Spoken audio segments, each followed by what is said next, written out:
ready? Okay, welcome. And we just want to give any media opportunity to ask any questions and to answer anything that they would want, and keep this open forum. So with that being said, we'll just open it up to you guys, and whatever you want to ask, you can ask. We'll do our best to answer. Well, I'll start. I mean, today seems like one of the calmest days out here we've had in a week plus. I mean, first day I've seen actual cowboys out here herding the cattle. I mean, what are you guys doing out here? Life back to normal? Well, we're trying to get back to normal. We're cowboying up, I guess. What's happening? We still have baby calves that are not mated up with their mother, and so we're trying to put those calves together. That's the main thing these cowboys are doing. They're trying to find a cow with a tight bag, is what we call an udder that hadn't been nursed, and so we've got baby calves that are bawling and need their mother, and we're trying to put them together. And so that's what the cowboys are doing on the river here. But yeah, that's back to normal, except we have an emergency situation here with these calves. I mean, how many of you, I think I heard Ammon say over the weekend, 27 that were separated from their mothers. I mean, how many of you have been able to reunite at this point? You know, I'm not sure about that, but I know there's probably half of them that we've reunited with their mothers by now. How far are they spread out at this point? I mean, I know you guys ran in through that wash, and I don't think you could get them all back here that night. Yeah, we got, they're scattered all over. We don't know for sure, but they could be, 20 miles away by now, or even further, scattered across the range. And then I know all weekend after, you got the cattle back, still everybody was saying battle's not over. Last night we heard Senator Harry Reid say the battle, it isn't over, can't let this happen, it's not over. What do you say to those comments? Well, I say, we the people of Nevada elected you, Harry Reid, to go back to Washington and take care of United States business, mainly take care of our foreign business with foreign countries, and stay back there and do your job and leave us alone here in Clark County, Nevada. You do not have no business here at all. But with him saying that, do you think the BLM will be back here, whether it's a matter of weeks, months, years, rounding these cattle up again? I would say, Harry, keep your army out of here. We're not going to put up with it no more. So just stay back in Washington and do your job, and keep your army out of Nevada and away from we the people. We're not going to put up with it. Hey, Mr. Bundy, how much longer would you say you would need the support of the militia out here? I know there's a camp right over the river. How much longer do you think you're going to need their support? Till we get this job done. Is the job of rounding up putting the calves back with their mothers, or how would you define the job? The job is when the county sheriffs across the United States take away the weapons and the guns from the United States bureaucracies. When those guns are gone, then I think we're all safe in America. Until those guns are gone, the militia is going to be needed. Maybe not here on Bundy's Ranch, but one of these counties are going to need that militia. And when that happens, this militia, we the people, are going to be ready to go assist you, county sheriffs. Get with it and get your job done. We'll be back of you.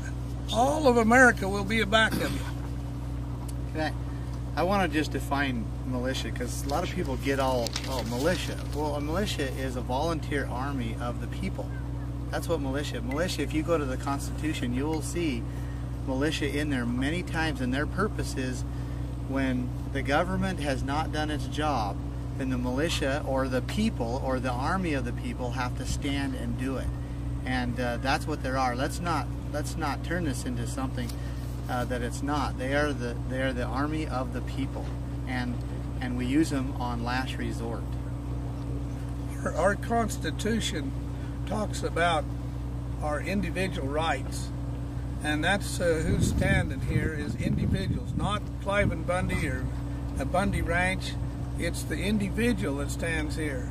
And what you seen last Saturday was not a Bundy going after those cattle. You've seen the individuals going after those cattle.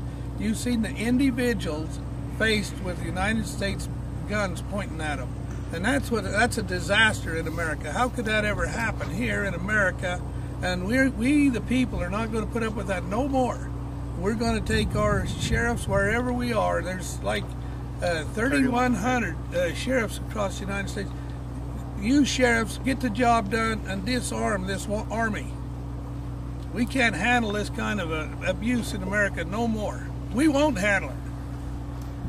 There's only one reason why those bureaucrats have armies. And I don't even need to say why, but there's only one reason why they have armies and why they're armed.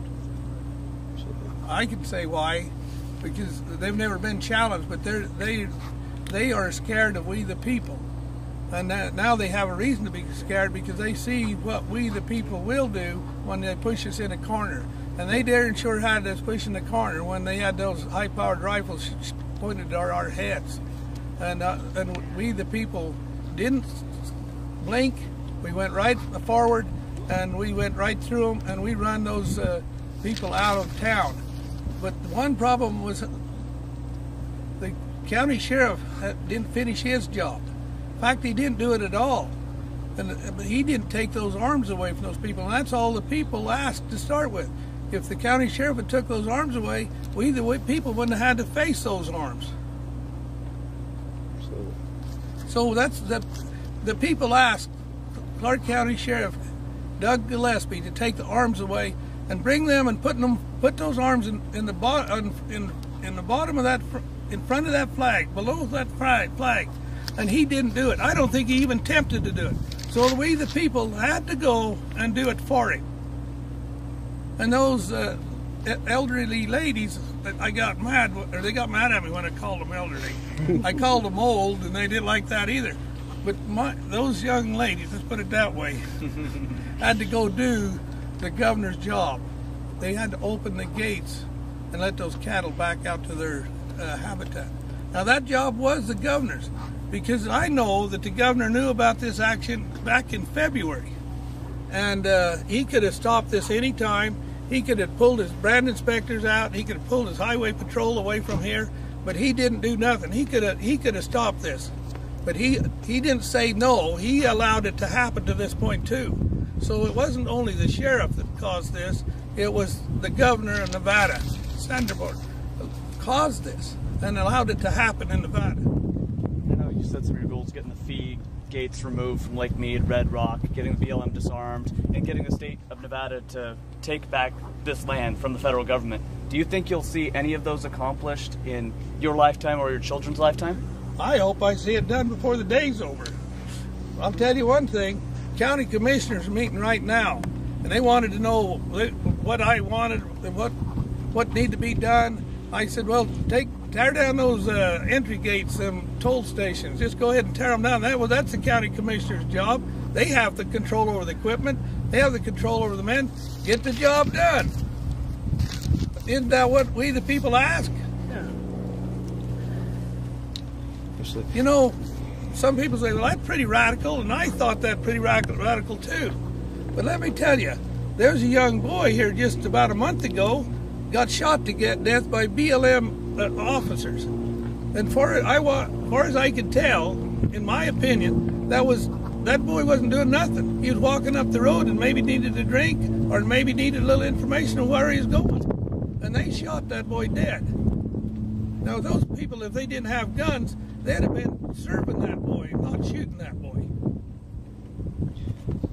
Mr. Bundy, how do you think the media has been covering this story? Do you think that they're getting most of it right? Do you think there's a lot of it that hasn't been said? What would you say to that?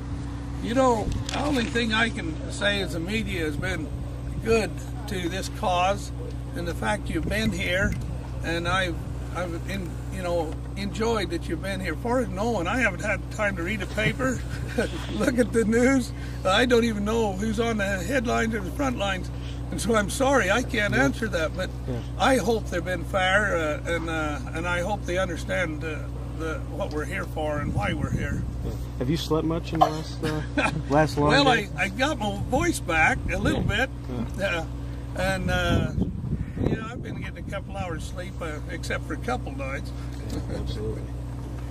Then other families, I know there's family in Texas. kind of going through a similar situation. Are you guys reaching out to help some of these other families that may want to make a similar stand? You know, I don't know what the situation is, but when we reach out across to America and ask the sheriff to take these arms away from the bureaucracies, and I don't know whether the bureaucracies are causing trouble in Texas, but I would assume they are. And what most of the trouble in America is caused by these bureaucracies that don't have no constitutional jurisdiction or authority, and that they're abusing. They should be like Boy Scouts. They should be helping us and courteous and serving us. We pay them. You know, you get tired of paying these people a real fair wage, and then we retire them for the rest of their life, and then they say we don't. If we was personal, we would help you, but we got 27 years, and we can't risk that, so we're going to follow the bureau. Okay, that's not a good enough excuse, America. That's not good enough excuse for American civil servants. Like I said, you should be acting like Boy Scouts. You should help the old lady across the street instead of throw her down. That's a hell of a deal, isn't it? Yeah. I got one more. BLM, I've reached out to them trying to find out how much they spent on the 8-9 days trying to round up the cattle out here. They still haven't given me a cost. Do you guys have any idea how much you guys spent trying to defend your property here and get your cattle back? Well, I've spent about a lifetime, I can tell you that. In dollars, I don't know. You know, before they actually took a cow here, I said it's never cost me $1, and it's never cost me a cow. And I'm talking about the taking. Now it has cost me lots of dollars, and it's cost me a lot of cows. I've got a crew right up here to the staging area where BLM had their army, and what we're looking for there is they've dug a hole with a backhoe, and they've put dead cows in the hole, and there's still some legs, and it said one side, I haven't seen it, legs, and one side of a cow still sticking up. So I said, well, let's don't dig them up, find out how many. Measure the hole. If it's 20 foot long and 10 foot wide and 10 foot deep, measure it, take a picture of the cow, so we can have an idea how many dead cows are in that hole. I will say this as well. We the people can do things a lot more efficient than the BLM or any other federal agency or government to that, and that certainly has shown here this week. As far as feeding the people, I mean, we went out and bought a few $1,000s worth of food, and then after that, it's just everybody asks, well, what do you need? What do you need? And they're just bringing in all that water there. We bought, what, 2 pallets worth of water? And everybody else brought all the rest of that water. We had pizzas donated from Finland. I don't know who in the world's in Finland, but thank you. And the people have assumed this cost, just like the people are behind this cause. So. And we just got through unloading pickup load of fresh orange. It's all kinds of citrus fruit from California, and the farmer brought them up personally and said, what do you want to do with this? Of course, we're sharing them with militia and our friends, and you know, I guess even if we have a picnic, we'll share that. It's delicious, unbelievable. The farmer that raised it brought it to us, and then he shared it as we unloaded it. An unbelievable, delicious citrus from California give to this cause, and I thank you and thank everybody in America for all your gifts, and especially your prayers. Those prayers, we feel those prayers. We feel it our strength, and you can see how we move around and we're happy. This is because we feel in your prayers, and we thank you, America. And not only that, we talked to the media today from around the world. Around the world, they're wanting to see what America's doing with her freedom. Let's show the world a good example and show them that we're proud and happy, and we're willing to fight for freedom here, even on our land. And we're not going to put up with the United States pointing those guns at us. Never will we do that. And anyway, thank you. Thank you.